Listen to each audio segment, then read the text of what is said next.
Selamat pagi menjelang siang. Salam sejahtera untuk kita semuanya.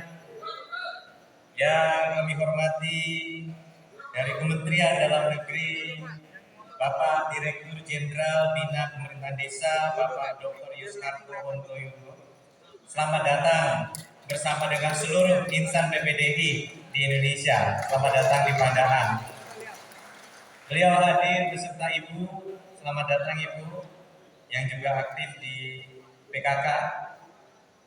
Yang kami hormati Sohibul Bait, Bapak Wakil Bupati Pasuruan, Bapak Kiai Haji Abdul Mujib Imron SHMH. Matur nuwun Kiai. Yang saya hormati Ketua Umum Pengurus Pusat Persatuan Perangkat Desa Indonesia, Bapak Mujito Sarjana Hukum. Segenap Forkopimda Kabupaten Pasuruan dan juga Muspika Kecamatan Pandaan yang saya banggakan. Yang ini tidak boleh terlewat ini, kalau nggak saya disetrap. Yang saya cintai Ketua Umum atau Ketua Tim Penggerak PKK Jawa Timur, Ibu Arifin Basen. Hadir khusus karena memang hakikatnya PKK itu sangat erat dengan pemerintahan desa. Jadi mudah-mudahan bisa terus sinergi ke depannya. Yang saya banggakan Bapak Sukaryo, beliau Kepala Dinas PMD Provinsi Jawa Timur yang ngurusi rekan-rekan kepala desa, perangkat desa se-Jawa Timur. Moga berdiri Bapak, biar diingat wajahnya.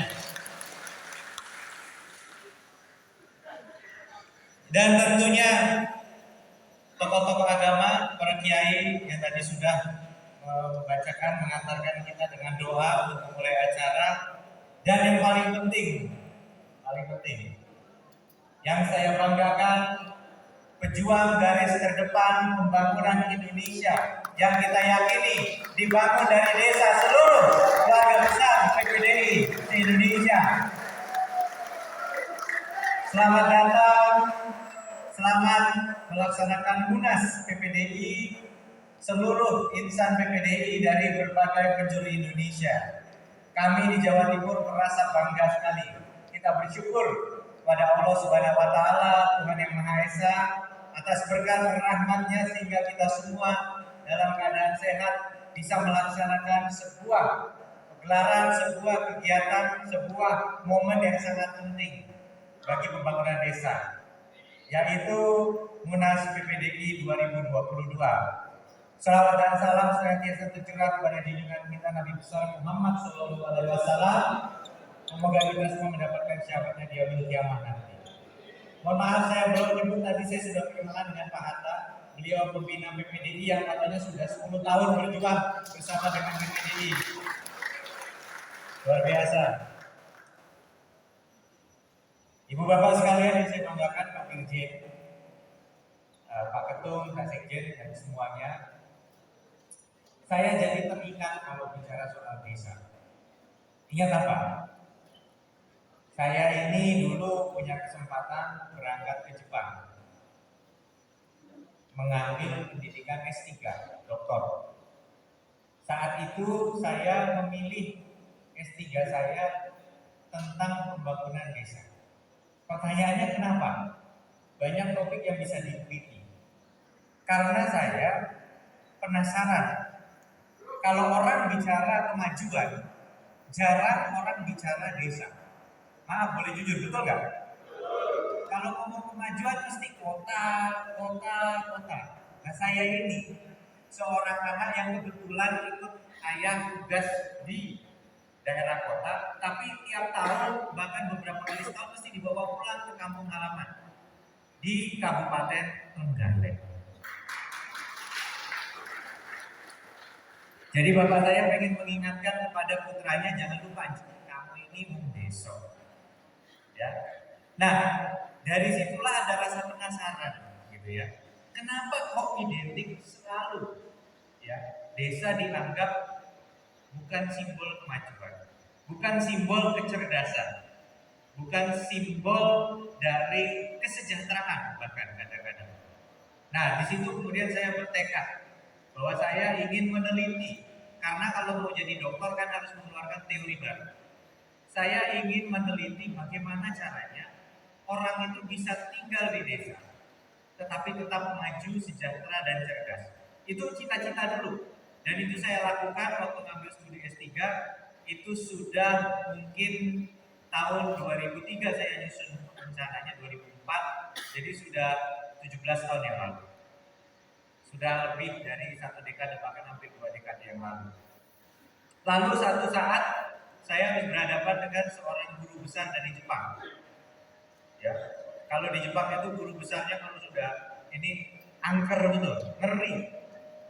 Terus dia bilang, omong kosong, ya, pakai bahasa Jepang, pakai bahasa Inggris. Ya, omong kosong itu. Saya paparan makalah saya yang mengatakan bahwa kita bisa membangun desa. Nanti saya akan cerita strateginya gimana. Kita bisa membangun desa begini. Desa bentar lagi, desa itu kedepannya akan kosong. Orang itu semua akan pindah ke kota, nggak ada lagi yang tinggal di desa. Jadi kalau kita bicara membangun ekonomi di desa itu sudah paradigma lama.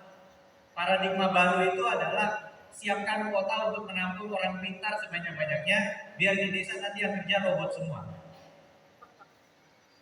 Guru besar ngomong gitu, gimana rasanya? Jadi mahasiswa S3 umur saya waktu itu baru 20 tahun Pak. Ngedrop, nggak ngedrop saya.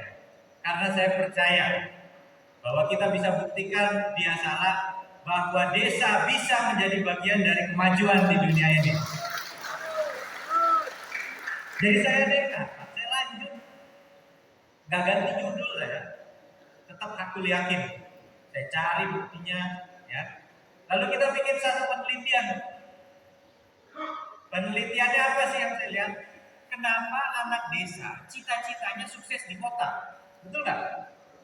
Cita-cita anak kecil di desa, kamu nanti gede mau jadi apa? Mau jadi dokter praktek di kota sukses.